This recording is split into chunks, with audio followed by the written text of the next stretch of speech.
교실을 지금 다니고 있는 중에 전혀 연기력을 계획은 없었거든요.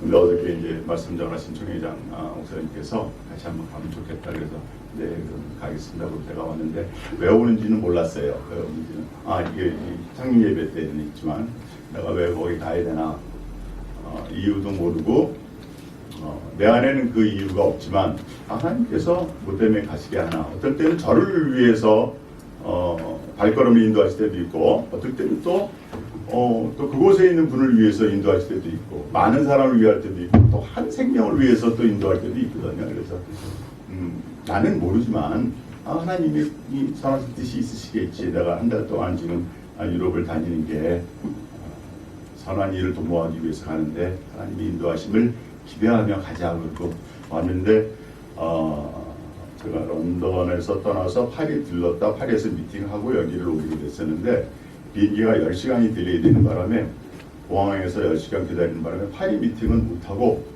밤중에 왔다가 그냥 새벽에 이쪽으로 왔어요.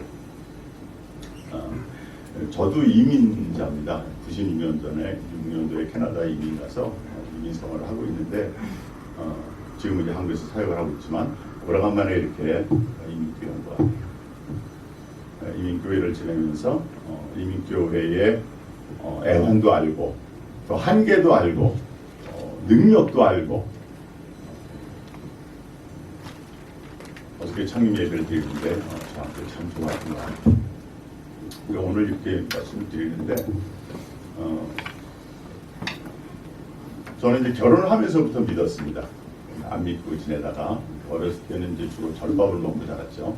절밥 먹고 자라고 1년에 2번이면 저희 집에서 큰 구슬 했어요. 그래서 무당하고 같이 뛰기도 하고 그러다가 이제 결혼하면서 이제 믿는 이제 그 과정에 가서 신앙생활을 하게 됐는데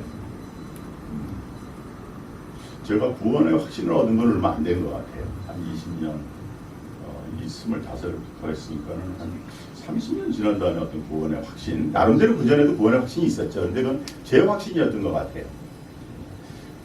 얼마 전에 이렇게 제가 사업하던 중에 뭐 어려움이 좀 있어서 하나님 앞에 매달리는 과정에 구원이란 과연 무엇이냐, 믿는 데는 건 뭐냐, 교회는 뭐냐, 목사님은 누구고 나는 누구냐 하는 이런 거 고민을 하다가 이렇게 하나님을 만난 것 같아요. 십자가를 만난 것 같아요. 근데 그렇게 된 다음에 하나님이 새 일을 주시더라고요. 그 전에도 늘 교회에서 학생들 가르치고 뭐 신앙생활을 많이 했지만 늘 나는 하나님 앞에 어떤 무엇을 하나님 앞에 영광을 돌려야 됩니까? 하나님 저한테 원하시는 건 무엇입니까? 하는 그 기도를 끊임없이 했지만 그때마다 이렇게 음성을 들려주시지만 지금 생각해보면 그거는 그냥 내 안에서 내 그 욕심이 나왔던 거, 내가 하고 싶은 게 그게 나왔던 것 같아요. 그런데 제가 진짜 구원의 확신을 얻고 난 다음에는 전혀 제가 생각하지 않았던, 전혀 꿈에도 꿀 수 없었던 그런 길을 열어주면서 제가 지금은 이제 그 선교사님들을 돕는 일을 하고 있습니다. 감히 선교사님들을 어떻게 돕겠어요? 그런데 전 세계에 나가 계신 선교사님들이 한 3만 명 되시거든요. 그분들을 향한 하나님의 마음이 안타까우신 것 같아요. 내 이름을 위해서 이렇게 세계에 나가서 이렇게 하는데 이민 생활도 어렵지만 선교사님들이 이민 생활이잖아요. 그렇잖아요. 그 선교사님들을 바라보는 하나님의 안타까운 마음, 뭐 그런 걸 주시는 것 같아요. 그러니까 그분들을 너는 도와라. 이런 얘기를 듣고 제가 어떻게 할 수 있겠습니까? 그러는데 도움이라는 게 많이 필요한 게 아니라 우리 그 엘리야가 비가 안 오고 먹을 것이 없을 때 과부가 먹이고 그 다음에 까마귀가 먹였거든요. 그렇죠? 까마귀가 물어다 주는 그 빵 한 부스러기 이런 것이 사람을 살리고 죽이는 거거든요. 그래서 하나님이 세상에 많은 까마귀들을 준비해놨다. 누가 까마귀인지 모르잖아요. 너는 이제 다니면서 까마귀를 찾아라. 그래서 제 받은 사명이 까마귀를 찾는 게 제 사명입니다. 그러다 이제 어떻게까지 왔는데요. 한 20분 하면 될까요? 오늘 이렇게 예배를 딱 드리고 아침에 이렇게 와서 지금 와서 찬양을 시작하는데 하나님이 단어를 주세요. 제가 무슨 뭐 신령한 사람은 아닙니다. 그런데 파격이라는 파격, 깨트린다는 거죠. 격을 깨트린다는 얘기죠. 저는 사실 딴 얘기를 준비했는데 오늘 아침에 왔는데 파격이라는 단어 주시더라고요. 파격이라는. 격을 깨트리는 거구나. 어저께 창립일을 드렸잖아요. 그렇죠? 어저께 창립일을 드리고 오늘이 천일배입니다. 그렇잖아요. 역사적으로. 그럼 목사님이 하셔야 되거든요. 근데 이게 있을 수 없는 얘기거든요. 타격이구나. 격을 깨트리는 거구나. 하나님께서 이 땅에 이 복음을 위해서 타격을 일으키시는구나. 목사님이 세력하시면서 이 스페인 둘의 교회가 깨트리는 교회구나. 파격하는 그런 이 격을 깨트리는 옛 것을 깨트리고 새 것을 일으키는 그것을 하나님이 원하시는 건 아닌가. 이게 제 생각입니다. 해석은 제가 마음대로 하는 거거든요. 여러분이 동의하지 않으셔도 하나님이 원하시는 거예요. 요셉이 애굽에 내가 총리가 된다면 형들이 왔잖아요. 그 형들이 아버지가 죽은 다음에 또 요셉이 자기들을 해코지 할까봐 두려워합니다. 그러면서 변명을 하죠. 그러니까 요셉이 뭐라고 그래요? 형제들이요, 두려워하지 마세요. 하나님이 생명을 구원하려고 나를 먼저 보낸 거지 당신들이 나를 판 게 아닙니다는 걸 얘기를 하잖아요. 그런가요? 형들이 팔았죠. 실제로 형이 팔았잖아요. 근데 요셉은 그거를 형들이 팔았다고 생각하지 않죠. 요셉이 그런 고난을 거치면서 마음이 착해지고 선해져서 용서하는 너그러움이 생긴 걸까요? 요셉은 자기 삶을 쭉 돌아다보면서 지금 하나님이 무엇을 하시는 건가? 하나님이 뭘 하려고 하는 건가? 하는 그런 과정들이 보디발의 집에 가고 감옥에 가고 뭐하고 자기가 요셉의 총리가 되고 하면서 요셉이 그러면은 총리가 됐을 때 하나님이 나를 세우셨으니까는 내가 기뻐해야 되겠다고 그러고 그렇게 자기가 혼자 먹고 마시고 다 했을까요? 아닌 것 같아요. 하나님이 왜 나를 형들의 손에서 팔게 하고 보디발에 가서 내가 열심히 했는데도 그 보디발의 아내 때문에 내가 감옥을 가게 하고 왜 이런 나는 과정을 거치게 하지? 그리고 왜 나를 여기다가 총리로 만들어놨지? 뭐지? 하고 고민하는 거죠. 그러다가 하나님이 얘기를 하잖아요. 하나님이 생명을 구원하시려고 당신들을 앞서 나를 이곳에 보내신 거라잖아요. 늘 그 말씀을 읽었는데 제가 작년에 그 말씀을 보다가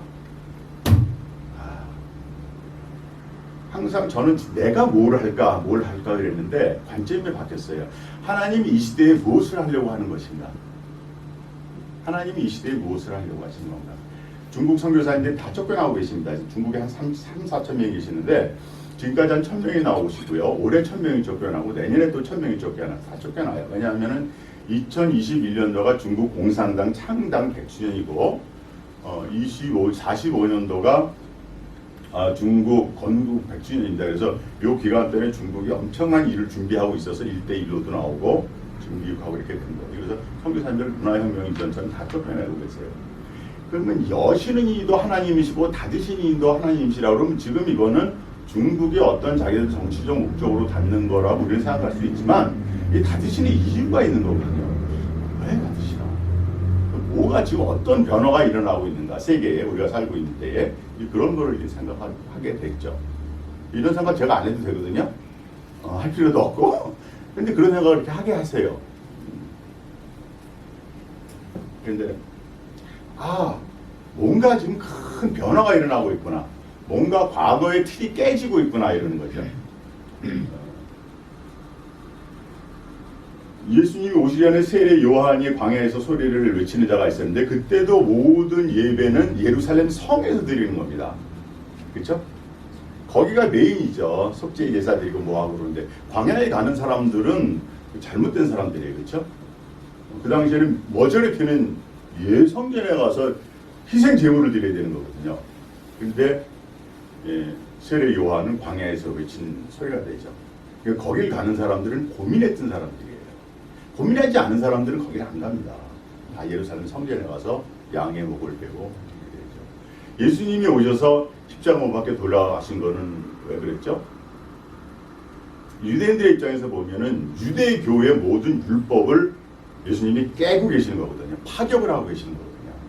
그래서 그거는 죽여 마땅한 거죠. 죽인 거죠. 그러나 세례 요한, 예수님, 그 이후에 사도 바울, 우리가 아는 루터 종교교 다 깨트린 자들입니다. 예수님 이외에 십자가 이외에는 모든 게 다 깨져야 되는 거죠. 우리를 얽매고 있는 구습과 율법과 인간의 죄성 때문에 우리는 조금만 지나면 편해지길 원해요. 너희가 좋사오니 그리고 조금만 지나면 편한 거죠. 근데 그거를 깨내는 거죠. 이 스페인 두레교회가 하나님 앞에 파격하는 교회로서의 축복을 받으셨구나 하는 게 제 해석입니다. 아멘. 여러분 믿거나 말거나. 근데 목사님 제가 어저께 처음 뵀지만 이 목사님이 이미 파격의 삶을 사셨더라고. 그래. 그런 거야. 그런 거야. 어느 날 하루아침에 갑자기 아무 것도 없이 무슨 쓰는 거 아니거든요. 그냥 요새 하루아침에 총리 대신 되는 거 아니거든요. 과정이 쭉 있는 거잖아요. 어떻게 새로 시작하시면서 저도 늘 이민교회에 대한 그 한계, 거기를 넘으면 굉장한 포텐셜이 이민교회에 있습니다. 이민교회 어마어마하게 좋은 포텐셜을 가지고 있어요. 숫자에 관계없이. 한국교회는 도저히 넘지 못하는 선이 있습니다.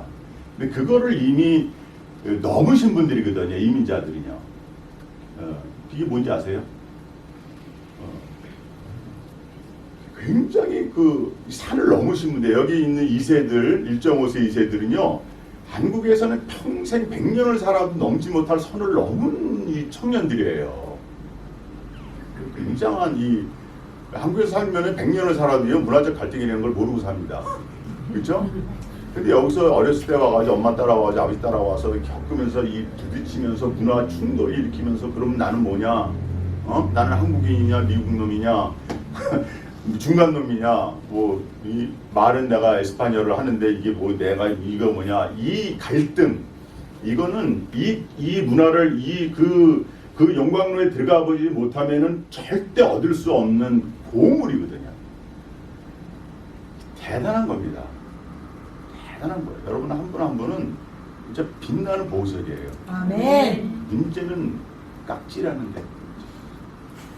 문제는 깍지라는 데. 그리고 자기가 보석인지 몰라. 오늘 여러분들은 내 안에 보석이 있구나. 내가 빛나는 보석이구나. 이거를 자각하셔야 돼요. 그리고 깎으셔야 돼요. 깎는 축복이 여러분들에게 있기를 바랍니다. 아멘. 그럼 뭐가 그렇게 그 해외에 있는 이민교회가 이렇게 어려운데 뭐가 좋냐? 떠난 사람들이에요. 고향을 떠난 사람들이거든요. 이 고향 아무나 못 떠납니다. 그렇죠? 아브라함에게 고향 친척을 떠나라고 하잖아요. 이거는 자기 삶을 완전히 버리고 떠나는 거거든요. 이거는 100년, 200년을 살아도 못하는 거예요. 한번 떠났던 사람이거든요. 고향이 어디 있습니까? 이제는 본향밖에 없죠. 혈연, 지연, 학연 이런 게 어디 있어요? 그냥 그리스도밖에 없죠. 이미 그걸 경험하신 분들인데 여기 와서 또 학연, 지연, 결연 뭐 따지고 자 따지고 이건 율법에서 복음을 하다가 다시 돌아가는 거예요. 이건 어리석은 겁니다.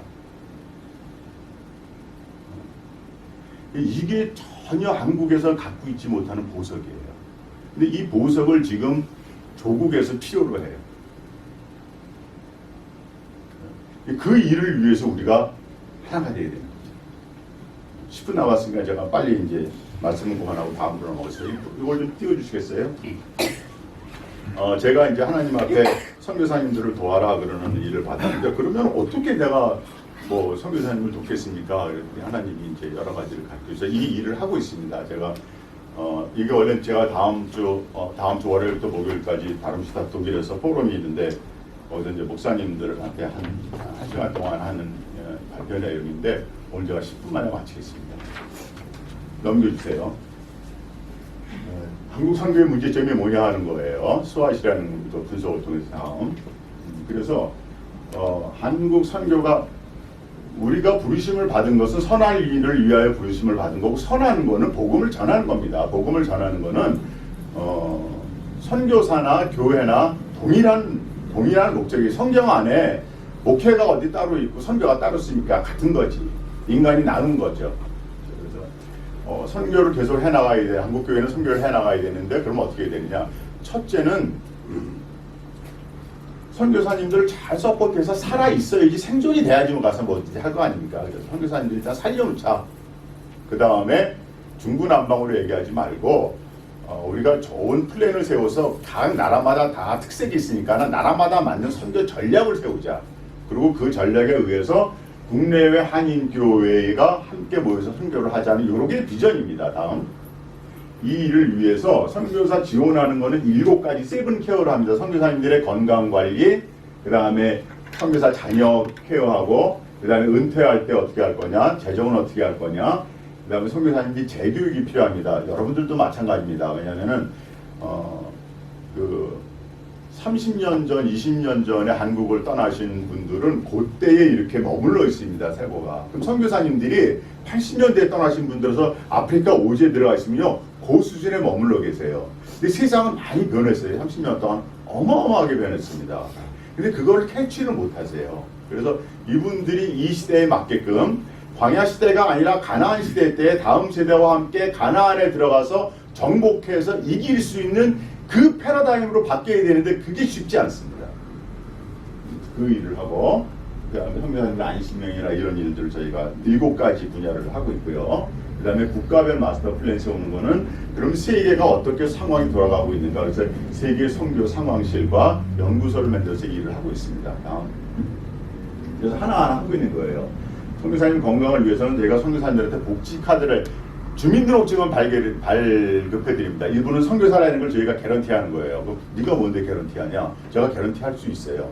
제가 개런티하면 제가 한 게 아니라 한국교회 이름으로 검증되신 유규성 목사님과 한동대 총장이 거의 공동대표거든요. 그래서 그분들이 다 해서 다 신원을 확인하고 우리가 발급해 준 거니까는 이분은 100% 믿으세요라고 중간에서 우리가 보증을 해주는 거고, 이 사람으로 인해서 어떤 문제가 생기면 전부 저희가 책임집니다라는 그런 뜻이에요. 그래서 신분증을 발해준다. 우리가 여권을 가지고 다니잖아요. 여권이 뭡니까? 이 사람 문제가 생기면 대한민국이 책임지는 거잖아요. 그렇죠? 이 사람이 문제가 생기면 우리가 책임집니다. 너 누구냐? 저는 모르는 사람이고, 유성 목사님은 다 알잖아요. 그렇죠? 그리고 한쪽으로는 전국에 있는 병원들, 게스트하우스들을 이렇게 다 이렇게 네트워크를 합니다. 저희가 다 협약을 맺어서, 그러면은 아프리카 선교사님들이 저 카드를 받은 다음에 저희한테 올 필요도, 전 만나지도 못해요. 온라인상에서만 만나가지고 저희도 협력병원에 가면은 병원에서 정한 요율대로, 어떤 병원은 100% 무료로 해주고, 어떤 병원은 50% 해주고, 어떤 치과는 이렇게 하고 있는 게 건강케어라고. 근데 지금 저게 아주 잘 돼서요, 웬만한 이 건강 문제는 다 해결이 되고 있습니다. 그 다음에 선교사 자녀 교육 문제예요. 심각합니다. 저게 굉장히 중요한 거고요. 근데 이렇게 학교 하나하나 세운 거 가지고는 안 돼요. 이걸 어떻게 전체적으로 솔루션을 만들어낼 거냐. 저 건강 문제는 솔루션을 만들어냈어요. 그래서 계속 병원들을 늘려나가면은 다 해결이 됩니다. 이렇게 근본적인 솔루션을 만드는 일을 저희들은 합니다. 그래서 이 자녀 교육 문제를 어떻게 근본적으로 솔루션을 만들 거냐, 그래서 신학자하고 목회자하고도 모여서 저희들이 포럼을 하면서 방법을 찾고 있는데, 거의 방법은 찾았는데 이 실행하는 걸 어떻게 할 거냐 하는 단계에 와 있고요. 그 다음에 게스트하우스는 여수에 있는 데 같은 경우는 선교사님들이 은퇴하셔서 오시면은 30년이 됐든 40년이 됐든 돌아가실 때까지 무료로 묵을 수가 있어요. 그렇게 목사님이 어떤 목사님이 하기로 했어요. 저런 것들 전 세계에 이렇게 세워나가면은 선교사님들이 이렇게 돌아다니면서 6개월은 여기저기 이렇게 하고 있죠. 제가 이번에 마드리드 왔는데, 마드리드에도 은퇴관은 아니지만 좋은 게스트하우스가 생겼습니다. 하루 사이에. 감사한 일이죠. 그래서 저 한 군데가 되니까는 그 다음에 필리핀, 저기 밑에 있는 그 베들레헴 보아스의 땅입니다. 실제로. 저기다 한국 선교사님이 크게 저걸 줬어요. 저기서도 같이 조인하겠다. 그래서 지금 한 6군데가 저희들이 네트워크가 되어 있습니다. 그리고 아까 교육을 어떻게 시킬 거냐. 선교사님들한테 사진 교육이 제일 좋아요. 포토그래프는, 포토는 빛이고 그래프는 그리는 거거든요. 빛이 그리는 예술이 사진입니다. 하찮게 보지 마세요. 이 건축자의 버린 돌이 머릿돌이 되는 것처럼 사진이 이게 굉장한 예술입니다. 하나님이 직접 그린 예술입니다. 그리고 하나님이 빛이시잖아요. 그래서 꼭 예수님을 얘기 안 하고 성경을 갖지 않아도 빛이라는 거 가지고 사진이라는 걸 가지고 선교 현지에서 이 빛을 설명하면서 창조를 설명하고 하나님을 설명하고 이렇게 다 되는 거예요. 그래서 선교사한테 저희들이 사진 교육을 하는데 굉장히 파워풀하고 좋아요. 그래서 이게 아주 잘 되고 있고요. 그 다음에 선교지 친화적인 거 다음. 그리고 나라마다 이렇게 그 선교 한 나라마다 앞으로 어떻게 선교를 할 거냐. 그래서 나라마다 이렇게 국가별 선교 전략 연구 시리즈라고 해서 이렇게 책을 냅니다. 나라마다 하나씩 내요. 그리고 이 내용은 전부 웹사이트에 올라가 있습니다. 그래서 이 내용을 보고 여기가 좀 수정해야 되고 업데이트할 거 있으면은 온라인상에서 다 하면은 매일 실시간으로 이게 업데이트가 됩니다. 이렇게 해서 이게 몽골이 먼저 나왔는데 올해는 이제 올해는 카자흐스탄이 나올 거예요. 그래서 몽골 선교를 하고 싶은 분들은 이걸 보면서 아 몽골의 현지가 어떻게 되고 뭘 해야 되겠구나 하는 걸 만들어내는 거죠. 그 다음 이건 나중에 설명드리겠지만 우리는 이렇게 저희 뭐 미션 플랫폼이라고 그러죠. 이 모든 일을 플랫폼에서 하고 있습니다. 혹시 이 플랫폼이라는 건 카카오톡 이런 게 플랫폼이에요. 이거를 만들어 놓으면 다 우리가 이용하잖아요. 그렇죠?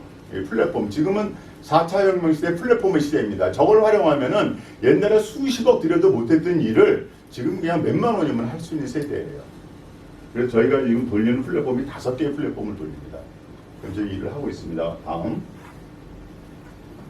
이 일을 하기 위해서 캠프 100라는 슬로건으로 Church Alliance for Mission Participation, 선교 동역을 위한 국내외 연합이라는 프로그램으로 저희가 각 단체들을 네트워크를 하고 있습니다. 처음에 한 20개로 시작했는데 지금 50개가 넘었어요.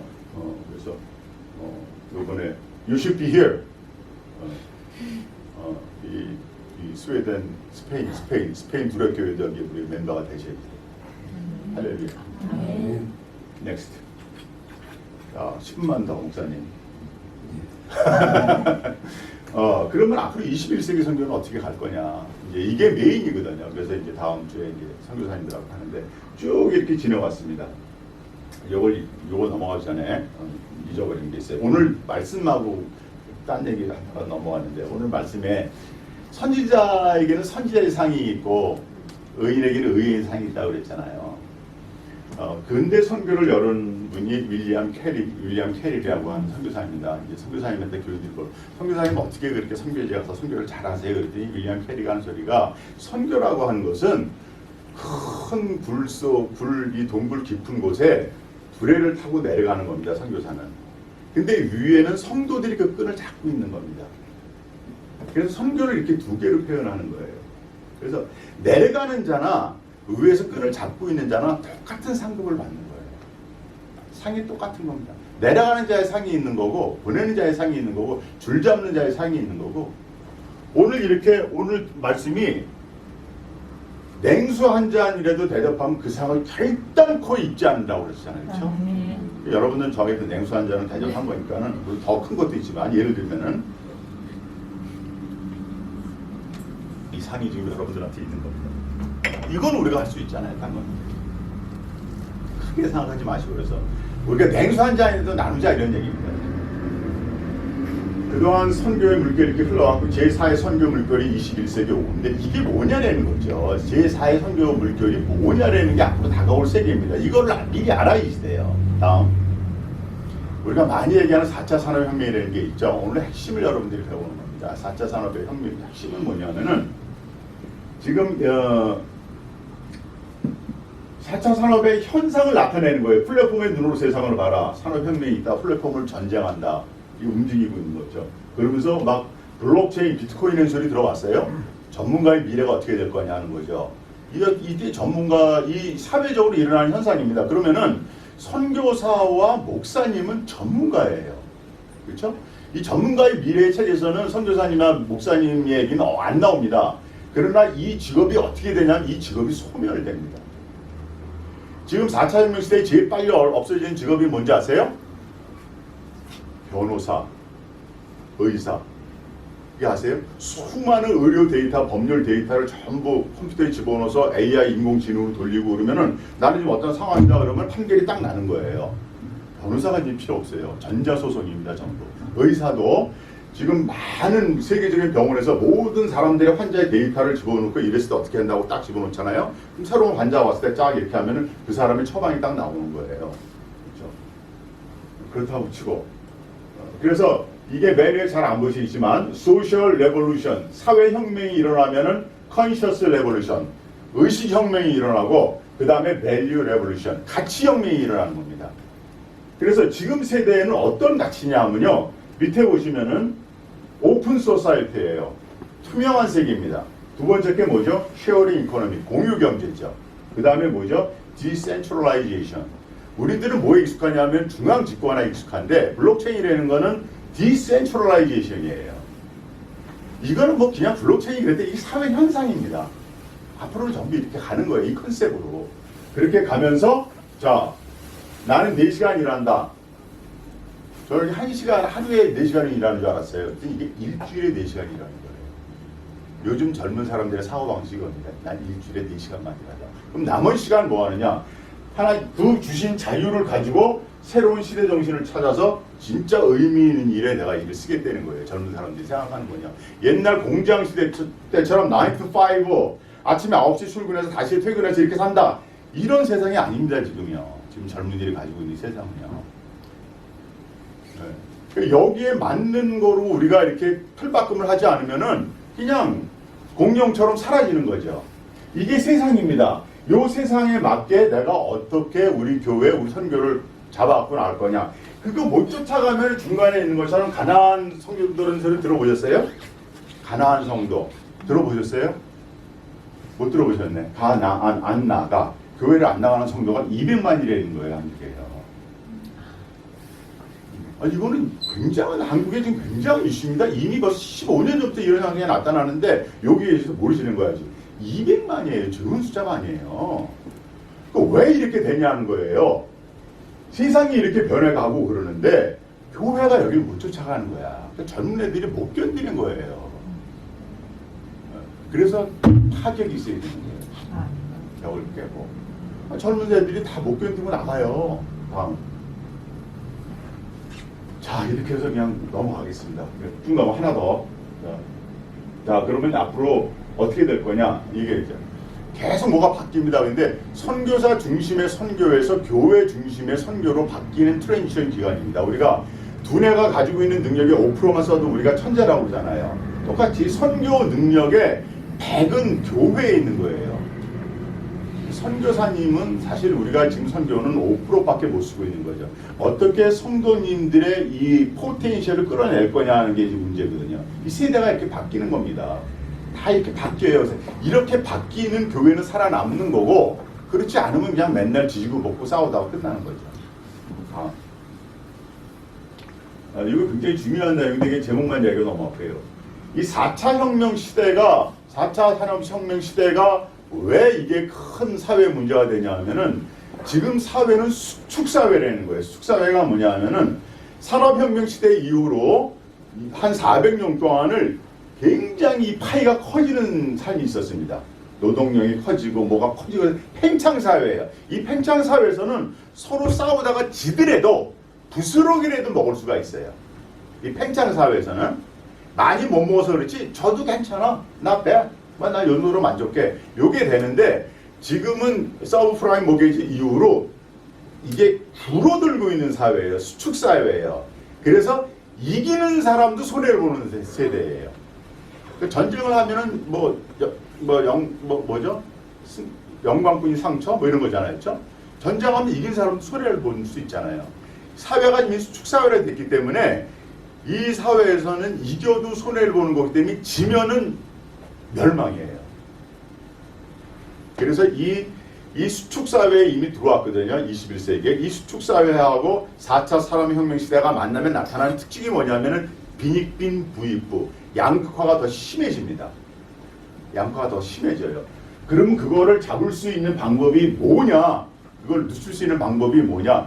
이 수축사회라는 거는 기독교에서 쓴 책이 아닙니다. 이거는 일반 사회에서 쓴 책이에요. 여기서 얘기하는 것의 결론이 뭐냐면 공동체예요. 이미 안 믿는 사람들도 이걸 아는 거죠. 사회 현상을 통해서요. 아, 그렇구나. 평신도라는 단어가 없어져야 됩니다. 아까 거기 있었는데 제가 안 나왔는데, 이 평신도라는 단어는 캐톨릭 시대에서 사제 계급하고 평신도 계급을 나누면서 생기는 아주 이거는 그것 때문에 루터가 500년 전에 종교개혁을 했는데 아직도 이 단어가 교회에 남아있으면서 이것이 주는 폐해가 우리 교회에 존재하고 있는 거예요. 그래서 저는 성도잖아요. 그렇죠? 성도로서 좋은 말씀은 우리 목사님 통해서 다 듣고 이렇게 성도들도 저같이 이건 교만한 게 아니고요. 우리가 다 할 수 있는 거예요. 그렇죠? 모이면 되는 거고 합치면 시너지 효과라는 게 나는 거고 우리가 다 만인 제사장이요 만인 선지자 선교사로 부름을 받았기 때문에 이제는 우리가 더 이제 우리가 어떻게 더 선한 일을 도모하며 하나님은 반드시 구원을 하나님의 은혜로 받지만 하나님은 성경 곳곳에서 행한 대로 갚으리라고 그러신 거거든요. 우리가 구원을 받은 다음에 구원에 합당한 삶을 살아야 갈 때 이 멸류관이 준비되어 있고 그렇죠? 이게 우리가 받을 상금이 있잖아요. 그래서 다 상금 받아야 되는데 성경에서는 딴 상 없습니다. 복음을 전하는 상이에요. 선교사 복음을 전할 때 우리가 선교사님들을 돕고 선교적인 삶을 살면서 교회가 아름다운 공동체가 되면은 하나님이 크게 영광 받으실